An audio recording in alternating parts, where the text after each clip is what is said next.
हिंगोलीतल्या 17 वर्षीय तरुणानं भंगार वस्तूंपासून बनवली ऑटो चार्ज ई बाईक, तर मारुती कुरुडेचं सर्वत्र कौतुक।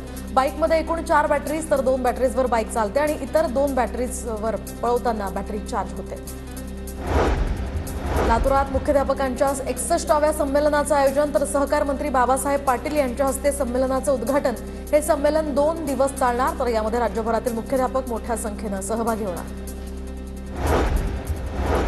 हिंगोलीतील विद्यार्थ्यांना पोलिसांच्या कामकाजाची माहिती देण्याच्या एबीएम शाळेचा हा उपक्रम, तर पोलिसांच्या आणि त्यांच्या कामकाजाची विद्यार्थ्यांनी घेतली माहिती।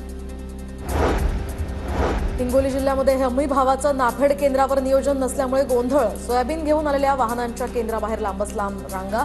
4 दिवसांपासून शेतकऱ्यांचा नाफेड केंद्रावर रात्र जागत मुक्काम।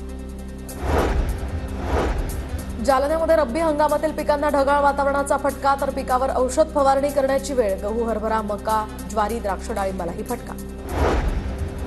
सिंधुदुर्गात वेताळ मंदिरामध्ये 14 दिवसांच्या मांड उत्सवाला सुरुवात। उत्सवाला भाविकांची मोठी गर्दी। अंगणेवाडीनंतर आता सर्वात मोठा यात्रोत्सव म्हणून मांड उत्सवाची ओळख।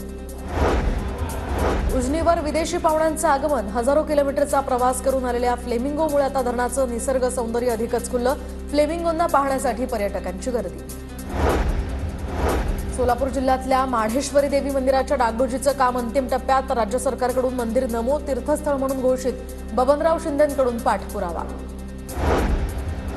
ठाण्याच्या शहापूरमध्ये राज्यस्तरीय विज्ञान प्रदर्शनाचं आयोजन। राज्यातील विविध शाळांना सहभागी करून विद्यार्थ्यांकडून विज्ञानाच्या वेगवेगळ्या प्रयोगांचं सादरीकरण। शिधापत्रिकाधारकांचा मोबाईल नंबर लिंक होणार। धान्याचा काळाबाजार रोखण्यासाठी मोहीम। बोगस लाभार्थी उघडकीस येणार, तर लाभार्थ्यांना हक्काचं धान्य मिळणार।